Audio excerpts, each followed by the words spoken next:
L'histoire d'immigration chez vous, chez Murgia, c'est assez intéressant parce que il y a les deux immigrations. C'est-à-dire que du côté de votre maman, on est espagnol et c'est une immigration politique. Oui, certainement.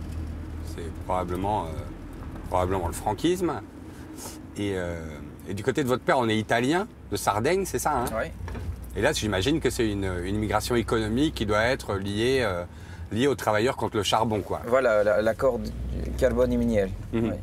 C'est quelque chose qu'on discutait chez vous? Ou finalement, ça faisait partie de l'histoire, mais ce qui était très intéressant, ce qui était plus important, c'était, comme on dit, de s'intégrer. Je pense qu'il n'y a pas l'intégration, il y a 1000 intégrations différentes, il y a 1000 visages derrière tous les chiffres. Derrière chaque mort qui s'échoue sur une plage, il y a une immigration différente. Mais je crois que tout à coup, petit à petit, il y a l'idée qu'on veut que ces enfants naissent et grandissent mieux que soi. Et ça, on l'a senti dans nos familles. Ah. Donc on savait qu'il y avait quelque chose. Vous savez, personne n'a envie de quitter l'endroit d'où il vient et où il est. Ça n'existe pas, quelqu'un qui se dit « Waouh, cool, je vais me faire 7000 km à pied, prendre une pirogue et voilà, ça sera plus cool. » Non, c'est un déchirement. Le déracinement, c'est le pire des déchirements. Donc on sait que nos parents ou nos grands-parents ont vécu ça aussi. Mmh. Après, il y avait cette idée d'Amérique aussi, d'Eldorado, qui est une chose dure à atteindre et personne n'est naïf, personne se dit ouais, je vais aller là et ça va être bingo. C'est super ici. Le téléphone, moi je peux pas te donner le mien.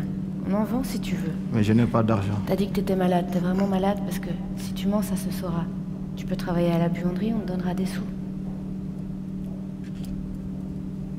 Oui, je suis malade, mais ils n'ont pas l'air de me croire.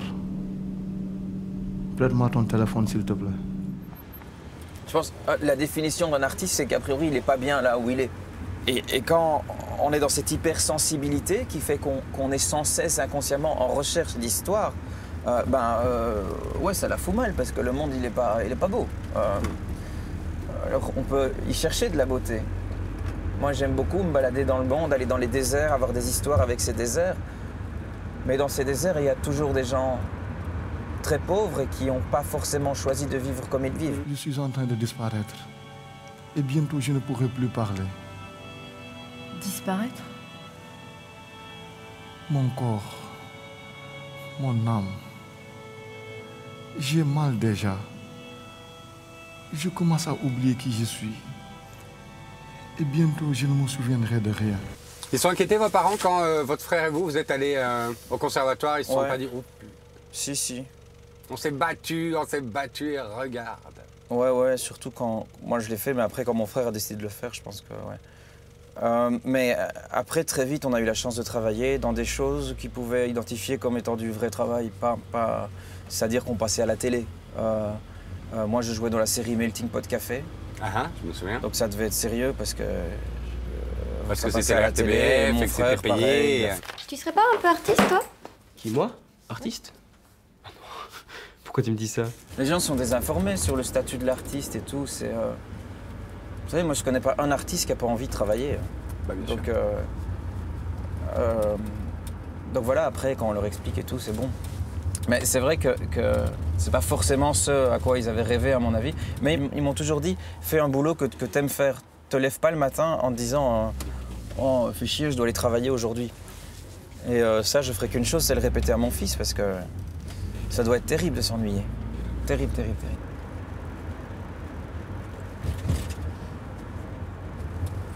C'est marrant parce que vous parlez de Melting Pot Café. Pourquoi vous y étiez allé du coup? Non, Melting Pot, c'était une aventure géniale. Vous savez, Melting Pot Café, ça a été un de mes premiers jobs, aussi avec Eric Emmanuel Schmitt, tout ça. J'ai commencé vraiment dans le Tout le cinéma. monde, hein, c'était. Ouais, dans le cinéma. Et moi, j'ai adoré, en tant qu'acteur, me déplacer d'une marque à l'autre. Surtout aujourd'hui, avec les caméras, dans 50 cm², on peut avoir 5 plans. C'est magnifique. Et j'ai adoré ce truc... se sentir d'être poussé par la main d'un technicien pour être remis dans le cadre. J'ai trouvé ça très ludique comme acteur. Dire je t'aime à un bout de scotch. Non, c'est vrai, on est face à un mur, il n'y a pas de place pour avoir le partenaire, ben dis je t'aime à ce bout, tiens, mets ton regard là. Et j'ai adoré ça, c'est super kiffant.